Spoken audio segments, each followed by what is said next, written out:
नमस्कार दोस्तों, स्वागत है आपका टॉपर जंक्शन के ऑफिशियल यूट्यूब चैनल पे।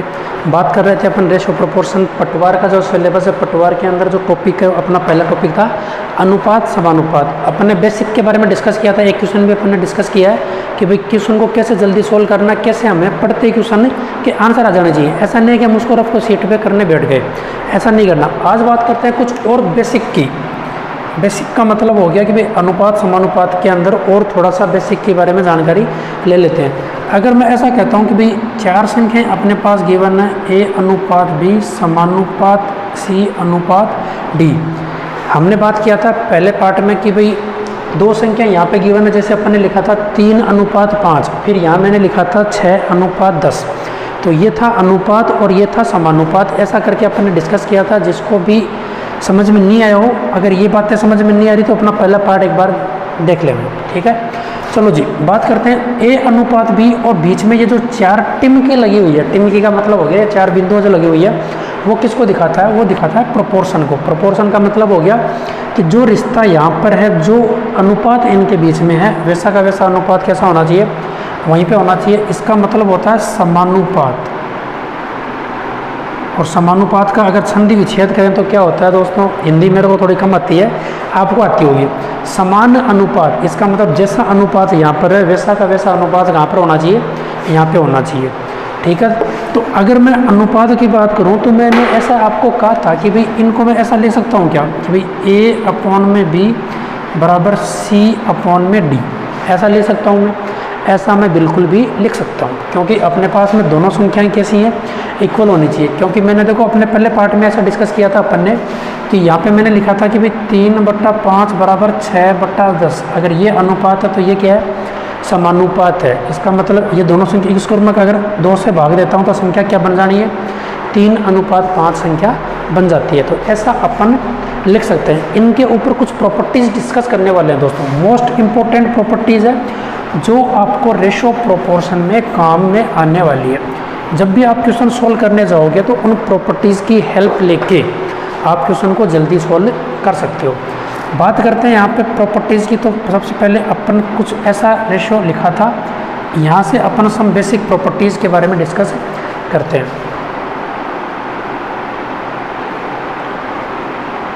दोस्तों इनको याद ज़रूर कीजिएगा और इनके ऊपर क्वेश्चन ज़रूर बनाइएगा। जब तक आप क्वेश्चन नहीं बनाओगे हेल्प नहीं मिलने वाली। ऐसा नहीं है कि हमने पढ़ लिया और इनके ऊपर हमने प्रैक्टिस नहीं करी। प्रैक्टिस ज़रूरी है, हर चीज़ में ज़रूरी है प्रैक्टिस। तो देखो बात करते हैं यहाँ से।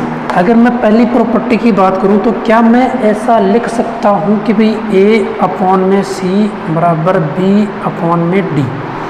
लिख सकता हूँ क्या? एक बार कमेंट बॉक्स में भी मुझे बता देना ऐसा मैं क्यों लिख रहा हूँ। क्योंकि देखो दोस्तों, यहाँ से मैं सी को यहाँ पे ले आऊँगा और यहाँ से मैं बी को ऊपर ले जाऊँगा। इनको मैंने इंटरचेंज कर दिया कि भाई सी तो आ गया मेरा यहाँ पर और बी चला गया मेरा ऊपर। इसके लिए मैंने इसको ऐसा लिख सकते हैं। ये थी अपनी property number first, most important है बच्चों। यहाँ से अपने आंसर्स कैलकुलेट होते हैं, यहाँ से अपने आंसर्स डायरेक्ट आएंगे। मैं सेकेंड प्रॉपर्टी की यही बात कर लेता हूँ एक बार। सेकेंड प्रॉपर्टी की बात करते हैं। तो अगर मैं देखो दोस्तों, इसी के अंदर देखते रहना, सारी प्रॉपर्टी यहीं से है, सारी प्रॉपर्टी यहीं से मिलाएंगे अपन। अगर मैं इस डी को यहाँ ले जाके मल्टीप्लाई करता हूँ तो ए डी हो जाता है, और बी को यहाँ मल्टीप्लाई कर देता हूँ तो क्या हो जाता है? बी इंटू सी। ए का मल्टीप्लाई डी से किया, बी का मल्टीप्लाई सी से किया, और दोनों को मैंने कर दिया बराबर। ऐसा भी अपन लिख सकते हैं, ऐसा भी अपन कर सकते हैं। दोनों प्रॉपर्टी मोस्ट इम्पोर्टेंट है दोस्तों, ऐसा अपन कर सकते हैं। तो इनको याद करें प्रॉपर्टी को, और क्वेश्चन में कहाँ काम आने वाली है वो मैं आपको बताऊंगा। तीसरी बात, अगर मैं देखो, अगर मैं ऐसा कहता हूँ आपको कि भाई यहाँ मैंने +1 कर दिया और यहाँ भी मैंने +1 कर दिया, तो इसको आप सोल्व करके देख लेना कि भाई +1 करने पे हो क्या रहा है। बात करते हैं अपन। तो यहाँ से अगर मैं ऐसा कहूँ कि भाई a + b अपॉन बी, तो सामने जो संख्या गिवन है उसको भी अपन ऐसा लिख सकते हैं कि भाई a + b अपॉन बी और c + d अपॉन सी। ये प्लस भी हो सकता है। ये देखो दोस्तों, यहाँ से अपन इनको सोल्व करेंगे तो ऐसे कुछ रिलेशनशिप अपने पास में आएगा। अगर मैं इसको इन्वर्स करूँ तो इन्वर्स का मतलब ऐसा नहीं है कि b ऊपर चला गया और ये नीचे आ गया, ऐसा नहीं है। ये थी अपनी प्रॉपर्टी नंबर थर्ड। अब अपन बात करेंगे प्रॉपर्टी नंबर फोर्थ की। फोर्थ का मतलब हो गया a अपॉन में a + b और c अपॉन में c + d। ये कैसे आया? ये दोस्तों इसकी बात करें अपन, एक बार आप लेफ्ट सीट में कैलकुलेट करके ज़रूर देख लेना। इनको मैं इन्वर्स करता हूँ, इनको मैंने इन्वर्स कर दिया, इन्वर्स करके +1 किया और फिर वापस मैंने इन्वर्स किया। इन्वर्स करके जब देखूंगा तो रिजल्टेंट अपने पास क्या बन के आएगा, a/में a+b और c/में c+d। ये थी अपनी प्रॉपर्टी नंबर 4 मोस्ट इम्पोर्टेंट। ये दोस्तों बहुत जगह काम आने वाली है अगर जब भी आप ऐसे क्वेश्चन करने जा रहे हो। और ये आपको साझेदारी जो पार्टनरशिप का जो चैप्टर है अपना, उसमें भी आपको बहुत जगह हेल्प करने वाला है। कहाँ काम आएगा, कैसे काम में लेंगे, उसके बारे में भी मैं बता दूंगा आपको कि इनको अपने यूज में कैसे लेंगे। लास्ट और मोस्ट इम्पोर्टेंट प्रॉपर्टी दोस्तों कि अगर मैं करता हूँ कि भाई a+b और a-b, तो यहाँ भी मैं लिख सकता हूँ कि c+d/c-d।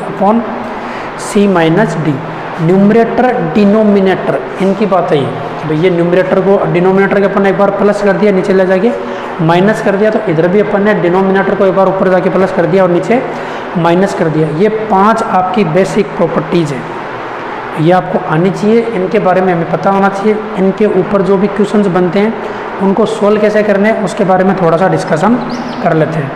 नोट कर लेना बच्चों, जिनको भी समझ में आ रहा होगा एक बार मुझे कमेंट करके ज़रूर बता देना कि भाई हाँ सर समझ में आया है। और अगर आप कोई भी क्वेश्चन पूछो तो उसका आंसर हम बिना पेन के दे सकते हैं, तो उम्मीद करता हूँ ऐसा आप कर लोगे।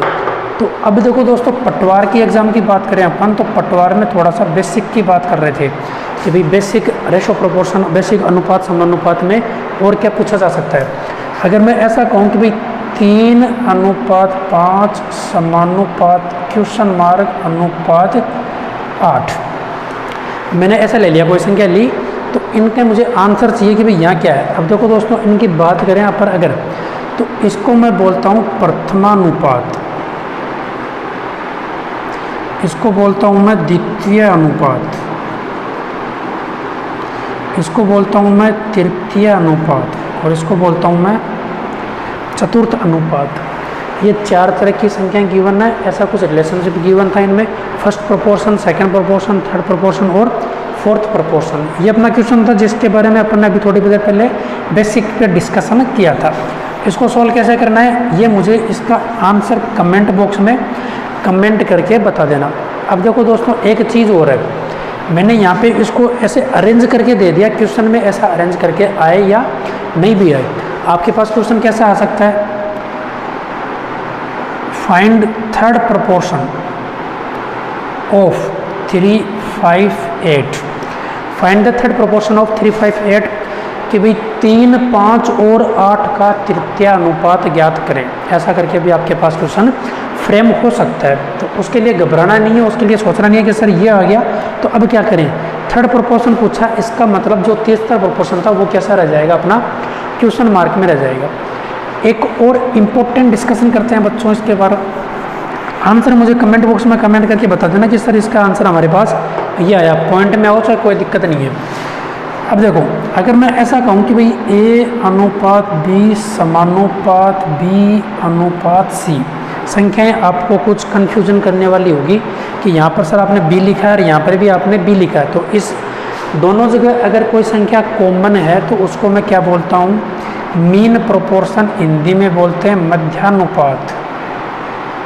ये दोनों संख्या कैसी होती है दोस्तों, सेम होती है। जो संख्या यहाँ पे आ रहा है वो भी संख्या यहाँ पे गिवन है। तो इसको सोल्व करते हैं एक बार। अगर मैं यहाँ से अपना बेसिक जो फॉर्मूला था कि a/b बराबर b/c लिख सकते हैं ऐसा, तो यहाँ से अगर मैं मल्टीप्लाई करता हूँ तो b² बराबर क्या आता है दोस्तों, ac आता है, ये आता है।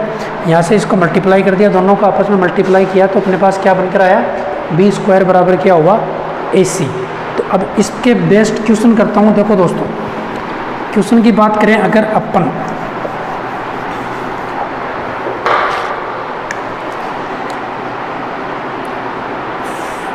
फाइंड द मीन प्रोपोर्शन ही पूछ लेते हैं। चलो जी, मीन प्रोपोर्शन हो गया कि भाई किस दिए गए संख्याओं का मध्यानुपात ज्ञात करें, और संख्याएं अपने पास हैं 8 और ले लेते हैं अपन, 8 को हटाओ, चलो अपन ले लेते हैं 4 और 16। ऐसी क्यों अपन ने 2 संख्याएं ले ली, कि 4 और 16 का क्या निकालना, अपने को मध्यानुपात निकालना, मीन प्रोपोर्शन निकालना। अपने पास क्या गिवन था, b² बराबर AC। अगर ऐसा नहीं करना चाहो तो डायरेक्ट भी कर सकते हो।